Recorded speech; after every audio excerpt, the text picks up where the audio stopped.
Hello बच्चों, my self Sandeep sir. आज अपन पढ़ेंगे फाइनेंशियल मैनेजमेंट में video number 4। It is about financing decision. इसमें अपन ये सीखेंगे कि जब भी एक कंपनी को पैसा चाहिए तो वो पैसा कैसे आएगा। क्या कंपनी शेयर्स बेचेगी या कंपनी डिबेंचर्स बेचेगी। तो इस वीडियो में अपन डेट और इक्विटी यानी शेयर्स और डिबेंचर्स यानी एनी काइंड ऑफ लोन, इसके मेरिट्स और डीमेरिट्स पढ़ेंगे। साथ ही ये पढ़ेंगे फाइनेंसिंग डिसीजन में अपन कि कंपनी शेयर्स बेचे या डिबेंचर्स बेचे, ये किन फैक्टर्स पे डिपेंड करता है। यानी ये कंपनी कैसे डिसाइड करती है कि शेयर बेचना है या डिबेंचर। ठीक है, चलो अब बिना टाइम वेस्ट किए अपन पढ़ाई चालू करते हैं। अब अपन टॉपिक स्टार्ट करेंगे, explain the concept of financing decision. इसका मतलब ये होता है मैंने प्रोजेक्ट सेलेक्ट कर लिया कि मुझे ये प्रोजेक्ट स्टार्ट करना है, लेकिन उसके लिए चाहिए पैसा। तो फाइनेंसिंग डिसीजन मतलब ये सोचना कि अब इस प्रोजेक्ट के लिए पैसा कहां से आएगा, कैसे उठाऊं पैसा। क्या मैं पब्लिक को शेयर्स बेच दूं which is called equity fund, या क्या मैं पब्लिक से उधार ले लूं, डिबेंचर्स बेच दूं, बैंक से लोन ले लूं, it is called debt. Shares बेचना इज कॉल्ड इक्विटी, उधार लेना इज कॉल्ड डेट। या मैं खुद का पुराना जुड़ा हुआ पैसा यूज कर लूं, खुद की ही पास्ट सेविंग्स बिजनेस में री इन्वेस्ट कर दूं, it is called retained earnings. Concept of financing decision मतलब यह सोचना कि प्रोजेक्ट के लिए पैसा किस सोर्स से उठाएं। 3 सोर्स है, या तो शेयर्स बेच दो इक्विटी, उधार ले लो डेट, पुराना जुड़ा हुआ पैसा यूज कर लो रिटेन अर्निंग्स। अब अपन डिटेल में डिस्कस करेंगे अबाउट इक्विटी एंड डेट कि शेयर्स बेचे या उधार लें। इक्विटी और डेट ये उनके कुछ बेसिस ऑफ डिफरेंस। सबसे पहले टाइप्स। इक्विटी के टाइप्स, 2 टाइप के शेयर्स होते हैं, या तो इक्विटी शेयर्स या प्रेफरेंस शेयर्स। ये कंपनी के असली ओनर्स होते हैं, इसीलिए इन्हें ओनर्स फंड भी बोला जाता है। क्या आएगा यहाँ, इक्विटी शेयर्स, प्रेफरेंस शेयर्स, और ये ओनर फंड है, ये कंपनी के असली मालिक है। डेट, डेट में आप पब्लिक को बेच दो डिबेंचर यानी बॉन्ड्स, या बैंक से ले लो लोन। ये कंपनी के असली ओनर्स नहीं है, इसीलिए इनका नाम है बोरोड फंड। ये ओनर्स फंड और ये बोरोड फंड। इसमें आप ये लिख देना। आगे बढ़ते हैं। कॉस्ट यानी रिटर्न, देना क्या पड़ेगा। अरे शेयर होल्डर को बदले में डिविडेंड देना पड़ेगा। Dividend is a part of profit. Dividend is a part of profit, it is profit, a share in profit, इसे डिविडेंड देना पड़ेगा शेयर्स को। डेट की कॉस्ट क्या है। डेट की कॉस्ट है इंटरेस्ट। जो कर्जदार है, जो बोरो जिनसे हमने उधार लिया है, ये हमसे रेगुलर इंटरेस्ट चाहते हैं। अब एक बहुत इंटरेस्टिंग पॉइंट ध्यान से सुनना इस कॉस्ट में। अगर आप 15 या 20 साल की पेमेंट देने की टोटलिंग करोगे ना, तो एक कंपनी को 20 साल में जब आप टोटल करोगे तो आप देखोगे कि 20 साल में कंपनी ने डिविडेंड दिया है ज्यादा और इंटरेस्ट लगा कम। इंटरेस्ट चुपता जरूर है, क्योंकि इंटरेस्ट नेचर में एक चार्ज है। चार्ज यानी कंपलसरी पेमेंट है, यानी जो डेट है उसके बदले जो हम इंटरेस्ट देते हैं ना, वो हमारे लिए है तो कंपलसरी पेमेंट, एक चार्ज है, देना ही पड़ेगा ब्याज। चाहे कंपनी को सफिशिएंट प्रॉफिट हो या ना हो, चाहे कंपनी घाटे में हो तो भी ब्याज तो देना पड़ेगा। लेकिन डिविडेंड नेचर में क्या है, एप्रोप्रिएशन। एप्रोप्रिएशन यानी अगर कंपनी को प्रॉफिट होगा तो ही शेयर होल्डर को डिविडेंड मिलेगा। तो अगर ये आ जाए तो यहां लिखना है interest is a charge. Equity आ जाए तो लिखना है डिविडेंड इज एप्रोप्रिएशन। भाई जब ही मिलेगा तुम्हें जब हमें प्रॉफिट होगा। लेकिन अगर लॉन्ग रन की बात करें, 15-20 साल का टोटल करें, तो ब्याज का पेमेंट इतना बनता है और डिविडेंड तो भाई कितना भी बन सकता है। इसीलिए कितने ही लोग शेयर्स में इन्वेस्ट करते हैं, क्योंकि लॉन्ग रन में डिविडेंड बहुत ज्यादा मिल जाता है। इसमें आप ये लिखकर आना, ये सब ठीक है। आप चाहे इसका स्क्रीनशॉट ले लो। Next difference is about control consideration.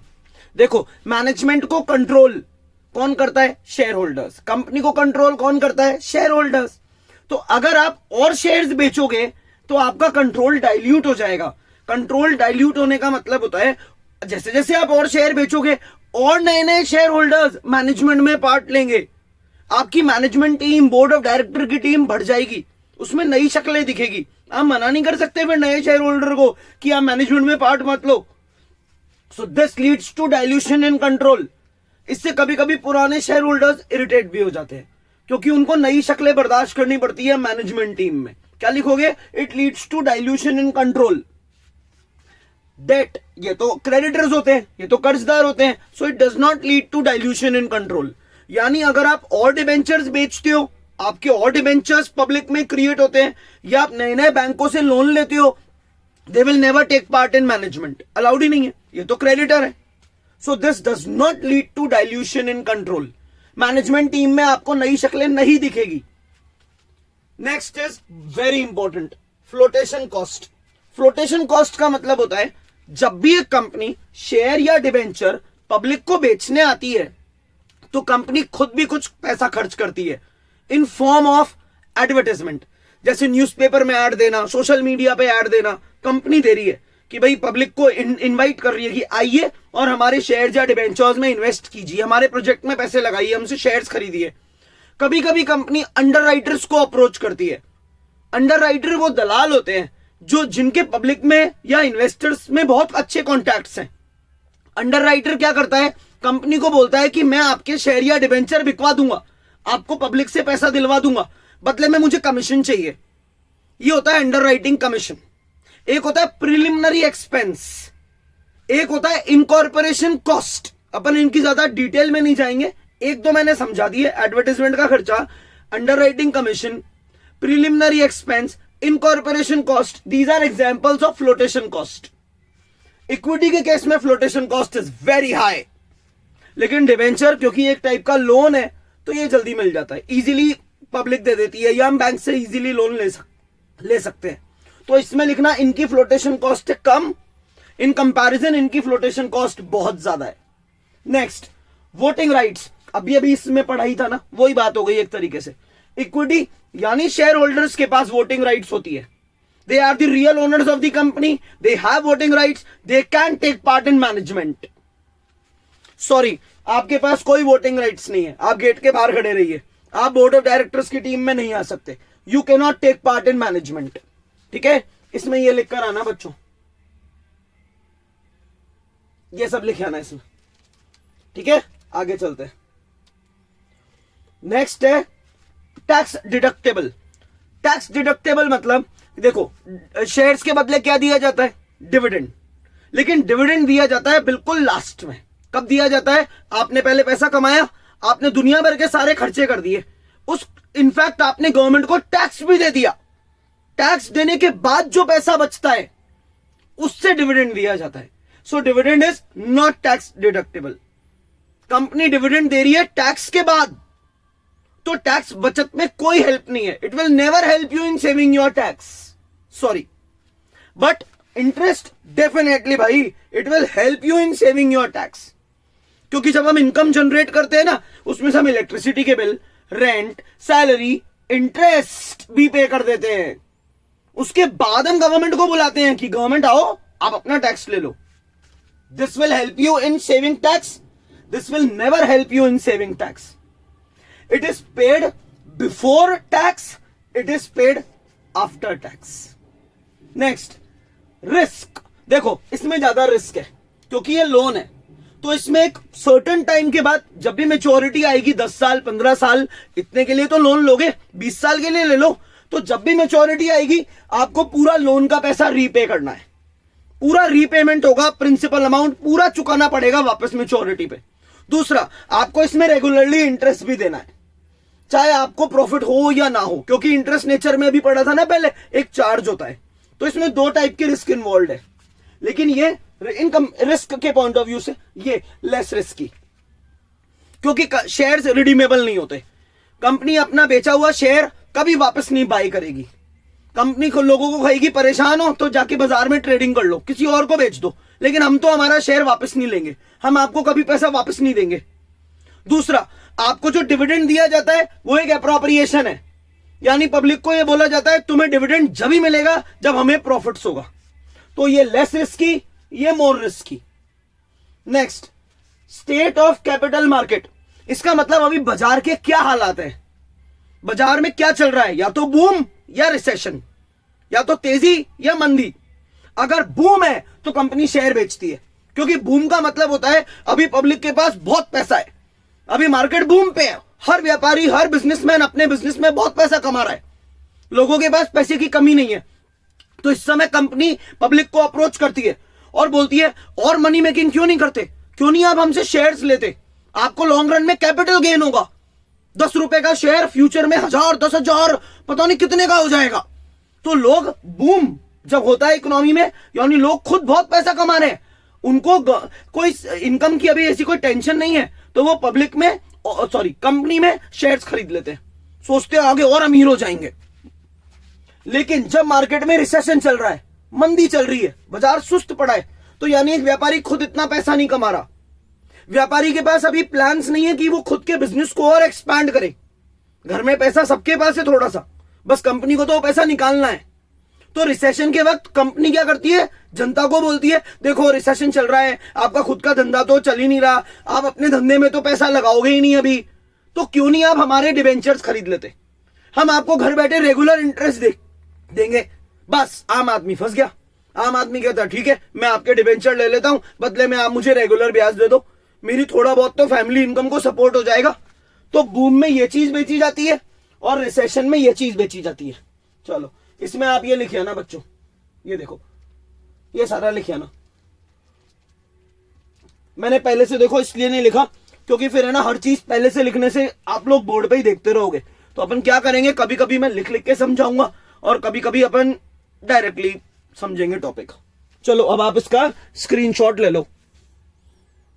अभी अभी बच्चों अपन ने पढ़ा था फाइनेंसिंग डिसीजन का कंसेप्ट, बिल्कुल इससे मिलता जुलता एक और टॉपिक है फैक्टर्स अफेक्टिंग फाइनेंसिंग डिसीजन, यानी प्रोजेक्ट स्टार्ट करने के लिए पैसा कहां से लाएं, हम शेयर्स बेचें या हम डिबेंचर्स बेचें, यानी हम डेट लें या हम इक्विटी लें।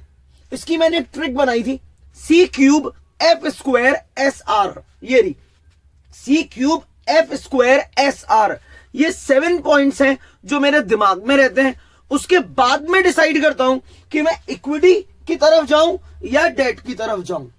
देखते हैं, स्टार्ट करें टॉपिक। पहला पॉइंट है कॉस्ट। कॉस्ट का मतलब यह है कि देखो कुछ फ्री में नहीं मिलेगा। अगर आप पब्लिक को शेयर्स बेचोगे तो पब्लिक बदले में डिविडेंड मांगेगी, लेकिन अगर आप डिबेंचर बेचोगे तो पब्लिक बदले में ब्याज इंटरेस्ट मांगेगी। डन। तो मैं आपका फाइनेंस मैनेजर हूं, तो मैंने आपको एडवाइस दी कि देखो भाई अगर आप लॉन्ग रन की बात करोगे 15 या 20 साल की और टोटल करने बैठोगे तो 15-20 साल में आप देखोगे कि कंपनी ने डिविडेंड तो दे दिया बहुत सारा और इंटरेस्ट दिया कम। It is reality. इंटरेस्ट देना कंपलसरी है, मैं मानता हूं, लेकिन फिर भी अगर आप 15-20 साल के लिए बाजार से पैसा उठा रहे हो, आप लॉन्ग रन के लिए पैसा उठा रहे हो, तो कॉस्ट ऑफ डेट यानी ब्याज इंटरेस्ट इज लेस। इतना ब्याज नहीं लगता जितना डिविडेंड लग जाता है 15 या 20 साल में। तो कॉस्ट में a company has to keep in mind if you are taking money for long run then cost of equity यानी dividend will be greater than cost of debt यानी इंटरेस्ट। डिविडेंड ज्यादा लग जाएगा, ब्याज कम, फिर आपकी मर्जी। Second, control consideration. Control consideration यानी मैनेजमेंट को कौन कंट्रोल करता है? कंपनी के शेयर होल्डर्स। तो सिंपल सी बात, अगर आप पुराने शेयर होल्डर्स से एक बार पहले पूछ लो कि क्या पुराने share holders dilution in control बर्दाश्त कर लेंगे। अब ये डाइल्यूशन इन कंट्रोल क्या होता है? इसका मतलब ये होता है कि जैसे ही अगर आपने पब्लिक में शेयर्स बेच दिए तो मैनेजमेंट टीम में यानी बोर्ड ऑफ डायरेक्टर्स में आपको नई शक्लें दिखेगी और लोग मैनेजमेंट टीम को ज्वाइन करेंगे। वो बोलेंगे हम भी शेयर होल्डर हैं, हमने भी कंपनी को पैसे दिए।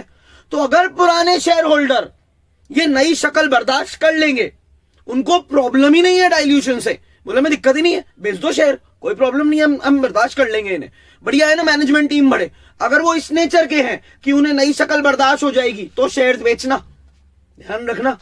लेकिन अगर आपके पुराने शेयर होल्डर ये बोले कि नहीं हमें मैनेजमेंट में डाइल्यूशन नहीं चाहिए, हमें नई टीम मैनेजमेंट में नहीं चाहिए, हमें नए शेयर होल्डर की शक्ल नहीं देखनी, तो आपको डिबेंचर ही बेचने पड़ेंगे। तो कंट्रोल कंसिडरेशन में क्या लिखते हैं? इफ ओल्ड शेयर होल्डर्स, अरे बोलो, if old share holders are ready for dilution, वो नई शक्ल देख लेंगे, then you can sell shares, you can sell equity, equity यानी shares. If they don't want dilution, उन्हें मैनेजमेंट में नई शक्ल नहीं देखनी है, भाई please don't sell shares, go for debt, कर्जा ले लो। तो सी से कॉस्ट, सी से कंट्रोल, इसके अंदर आप ये लिखे ना, ये मैंने आपके लिए लिख दिया, पहले समझा दिया। नेक्स्ट 2 पॉइंट्स, ट्रिक है सी क्यूब, तो तीसरा सी आएगा, 2 हो गए, एक कॉस्ट था अभी, एक कंट्रोल था। अब है कैश फ्लो पोजीशन, ये इजी है। अगर आपकी ऐसी कंपनी है जिसमें आप यूजुअली कैश में ही माल बेचते हैं, उधार में बेचते ही नहीं है, यानी आपकी कैश फ्लो पोजीशन बहुत स्ट्रांग है, रेगुलरली कैश आता है, पेमेंट अटक अटक के नहीं आता अपने कस्टमर्स से, रेगुलर कैश आता है, कर्जा ले लो, आप डेट ले लो, क्योंकि मेच्योरिटी पे आप इजीली चुका भी दोगे पैसे को और आपके पास पैसा रहता है, तो आप रेगुलरली ब्याज भी दे दोगे। ब्याज होता भी नेचर में चार्ज है, कंपलसरी है हर साल देना। तो अगर आपकी कैश फ्लो पोजीशन स्ट्रांग है, कर्जा ले लो, 2 फायदे, आप मेच्योरिटी पे कर्जा चुका भी दोगे और आप रेगुलरली ब्याज भी दे दोगे। लेकिन अगर आपकी कैश फ्लो पोजीशन वीक है, बिजनेस तो आपका बड़ा है लेकिन कैश फ्लो पोजीशन वीक है, पेमेंट अटक अटक के आता है, कर्जा मत लेना, शेयर बेच दो, क्योंकि शेयर को ना तो रिडीम करना पड़ता, कंपनी अपना बेचा हुआ शेयर पब्लिक से दोबारा कभी नहीं खरीदती, कभी पब्लिक को वापस पैसा नहीं देती, और दूसरा डिविडेंड पेमेंट कंपलसरी नहीं है, डिविडेंड तो जब ही देंगे ना जब हमें प्रॉफिट होगा, हमारे पास पैसा होगा। क्या लिखोगे? कैश फ्लो पोजीशन स्ट्रांग है तो हम क्या करेंगे? डिबेंचर बेचेंगे, और कैश फ्लो पोजीशन अगर वीक है तो हम शेयर्स बेचेंगे। फ्लोटेशन कॉस्ट, फ्लोटेशन कॉस्ट होती है cost involve in issuing security, cost involve in issuing security. Exam, इसका मतलब पहले कि जब भी कंपनी पब्लिक को शेयर या डिबेंचर बेचने आती है तो कंपनी के खुद के भी पैसे खर्च होते हैं, जैसे एडवर्टाइजिंग में खर्चा होता है, हमें न्यूज़पेपर या सोशल मीडिया में ऐड देना पड़ता है कि आओ हमारे शेयर या डिबेंचर ले लो। कई बार अंडरराइटर्स हायर करने पड़ते हैं। अंडरराइटर वो ब्रोकर होते हैं, वो दलाल होते हैं जिनकी पब्लिक में बहुत अच्छी जानकारी होती है, जिनके बड़े बड़े इन्वेस्टर्स से कॉन्टैक्ट्स होते हैं। जब भी कंपनी को जरूरत होती है पैसे की तो ये अंडरराइटर दलालों की तरह बीच में आते हैं, ब्रोकर्स की तरह, और कंपनी के शेयर या डिबेंचर बिकवा देते हैं और कंपनी को पैसे दिला देते हैं, बदले में कमीशन लेते हैं। तो फ्लोटेशन कॉस्ट यानी cost involve in issuing security, जैसे incorporation cost, underwriting commission, preliminary expenses, 3 नाम याद कर जाना आप। इनकॉर्पोरेशन कॉस्ट जो जैसे एडवर्टाइजिंग का खर्चा, प्रिलिमिनरी एक्सपेंस और अंडरराइटिंग कमीशन। सबसे ज्यादा फ्लोटेशन कॉस्ट लगती है इक्विटी में यानी शेयर्स में, सबसे ज्यादा किसमें लगती है? शेयर्स में। उससे कम डिबेंचर, उससे भी कम जानना है बैंक लोन। सबसे इजी है आज की दुनिया में बैंक लोन लेना। जब भी हम बैंक से लोन लेंगे हमारे खुद के पैसे खर्च नहीं होंगे, बल्कि बैंक वाले तो घर पे ही आके पैसे दे देते हैं, आजकल घर पे ही आ जाएंगे लोन इश्यू करने। तो सबसे ज्यादा फ्लोटेशन कॉस्ट किसमें लगेगी? इक्विटी में यानी शेयर्स में। उससे कम किसमें लगेगी? डिबेंचर में। और उससे कम किसमें लगेगी? लोन में। चलो इसमें आप बेटा ये लिखे ना, ठीक है, ये इजी लैंग्वेज में है, ये लिख देना आप। आगे बढ़ते हैं। फिक्स्ड ऑपरेटिंग कॉस्ट यानी आपके रोज के खर्चे, जैसे जगह का रेंट, स्टाफ की सैलरी, इलेक्ट्रिसिटी बिल्स। अगर ये ऑलरेडी बहुत ज्यादा है, आपके फिक्स्ड ऑपरेटिंग कॉस्ट, रोज के खर्चे ऑलरेडी बहुत ज्यादा है, कभी कर्जा मत लेना, आप डेट मत लेना, क्योंकि डेट में क्या होगा? आपको रेगुलर इंटरेस्ट देना पड़ेगा, आपका एक और रोज का खर्चा बढ़ जाएगा और आपको मैच्योरिटी पे पैसा भी वापस देना पड़ेगा। क्या लिखोगे? अगर आपके फिक्स्ड ऑपरेटिंग कॉस्ट बहुत ज्यादा है, रोज के खर्चे बहुत ज्यादा है, तो डेट नहीं लेना, शेयर्स बेच देना। स्टेट ऑफ कैपिटल मार्केट यानी बाजार के हालात। देखो अगर बाजार में अभी बूम है ना, तो बूम का मतलब होता है हर व्यापारी बहुत पैसा कमा रहा है, उसका खुद का मेन बिजनेस बहुत अच्छा चल रहा है, अभी उसे किसी भी टाइप के साइड इनकम की कोई इतनी नीड नहीं है। इस समय कंपनी क्या करती है? लोगों को शेयर बेचती है, लोगों को बोलती है क्यों नहीं आप हमारी कंपनी के शेयर्स खरीदते, इससे आप मैनेजमेंट में भी पार्ट ले पाओगे और आपको फ्यूचर में कैपिटल गेन होगा, यानी 10 रुपए का शेयर फ्यूचर में 1000, 10,000, 2,000 कितने का भी हो जाएगा। तो अभी बूम चल रहा है, आम आदमी का खुद का बिजनेस बढ़िया है, उसकी जेब में खूब पैसा है, उसे साइड इनकम की जरूरत नहीं है, तो वो फंस जाता है। वो कंपनी के शेयर्स ले लेता है, जो कि बढ़िया बात है, उसको कैपिटल गेन हो जाएगा फ्यूचर में। तुम्हें क्या लिखकर आना है, बूम में कंपनी क्या बेचेगी, शेयर्स। अब इसका उल्टा, अगर इकोनॉमी में भी क्या चल रहा है, रिसेशन। बोलो बच्चों क्या चल रहा है, रिसेशन। अगर इकोनॉमी में रिसेशन चल रहा है तो इस समय लोग खरीदेंगे डिबेंचर। लोग बोलेंगे कंपनी को कि हम आप में इन्वेस्ट कर देंगे, है हमारे पास थोड़ा बहुत पैसा, क्योंकि अभी मंदी है तो हमें हमारे धंधे में तो पैसा लगाना नहीं है, तो हम आपको पैसा दे देंगे, बदले में हमें ब्याज दे दो, हमें रेगुलर इंटरेस्ट दे दो, क्योंकि इंटरेस्ट हमारे लिए one of the main source of income बन जाएगा। तो बूम के वक्त कंपनी शेयर्स बेचती है, इक्विटी बेचती है, और रिसेशन के वक्त डिबेंचर बेचती है। ठीक है, इसमें ये लिखा ना, ये चीज लिख देना, आप चाहो इनके स्क्रीनशॉट लेते रहो। ठीक है, अपन आगे पढ़ते हैं। रिस्क लास्ट पॉइंट है, ट्रिक थी C cube F square S R, C cube F square S R. सबसे इजी पॉइंट है रिस्क। रिस्क किसमें ज्यादा है, डेट में, कर्जे में। कर्जा लोगे तो रिस्की तो है, दो कारण है रिस्क के। फर्स्ट, मेच्योरिटी पे पब्लिक पैसा वापस मांगेगी, पब्लिक बोलेगी भाई टाइम पीरियड हो गया है, 15-20 साल का हमने आपको उधार दिया था। या बैंक से लोन लोगे तो बैंक वाले भी यही बोलेंगे कि एक लिमिट तो होती है, 15-20 साल के लिए लोन लोगे तो मेच्योरिटी पे हमें हमारा पैसा वापस चाहिए, और रेगुलर ब्याज देना पड़ेगा, चाहे कंपनी को प्रॉफिट हो लॉस हो, कोई मैटर नहीं करता। तो ज्यादा रिस्की क्या है, डेट। कम रिस्की क्या है, इक्विटी। इक्विटी क्यों कम रिस्की है, चलो रिवाइज करते हैं, आपको तो आता ही होगा। रिस्क कम क्यों है इक्विटी में, शेयर्स में? क्योंकि पहली बात, कंपनी अपना शेयर कभी वापस नहीं खरीदती। कंपनी बोलेगी शेयर रिडीमेबल नहीं है, हम आपको पैसा वापस नहीं देंगे, एक बार ले लिया बस ले लिया, हम वापस नहीं देंगे। दूसरा, हम आपको शेयर्स के बदले डिविडेंड देंगे, और डिविडेंड देना कंपनी के लिए कंपलसरी नहीं है। कंपनी जब भी डिविडेंड देती है जब कंपनी को प्रॉफिट होता है। तो रिस्क में क्या लिखोगे, ज्यादा रिस्की क्या है, डेट। कम रिस्की क्या है, इक्विटी। ठीक है, अब एक बार अपन ये रिवाइज करते हैं जरा, है ना। चलो आप मेरी हेल्प करोगे इसमें। फैक्टर्स अफेक्टिंग फाइनेंसिंग डिसीजन, इसकी ट्रिक क्या थी, C cube F square S R, C cube F square S R. Cost, cost में क्या था भाई कि अगर आप किसकी बात करो, लॉन्ग रन की, अगर आप लॉन्ग रन की बात करो तो डिविडेंड लगेगा ज्यादा और इंटरेस्ट लगेगा कम। ये लिखना, फास्ट रिविजन करेंगे ना। कॉस्ट में क्या लिखोगे कि अगर आप लंबे टाइम की बात करोगे तो डिविडेंड पेमेंट ज्यादा बनेगा कंपनी का और इंटरेस्ट पेमेंट कम बनेगा। कंट्रोल, कंट्रोल मतलब अगर डाइल्यूशन इन कंट्रोल बर्दाश्त है, dilution in control is allowed, यानी पुराने शेयर होल्डर अगर ये बोल दे कि हमें मैनेजमेंट में नए शेयर होल्डर आने से कोई तकलीफ नहीं है, हम ये डाइल्यूशन बर्दाश्त कर लेंगे, हमें नए लोगों से कोई दिक्कत ही नहीं है, तो आप शेयर्स बेचना, तो आप इक्विटी बेचो, आपको मना नहीं है, आप शेयर्स बेच दो। तो डाइल्यूशन इन कंट्रोल अगर अलाउड है तो शेयर बेचना, नहीं तो कर्जा लेना। कैश फ्लो पोजीशन, ये इजी है बहुत। अगर आपकी कैश फ्लो पोजीशन स्ट्रांग है, रेगुलर है, तो आप डेट ले लो, आप कर्जा ले लो।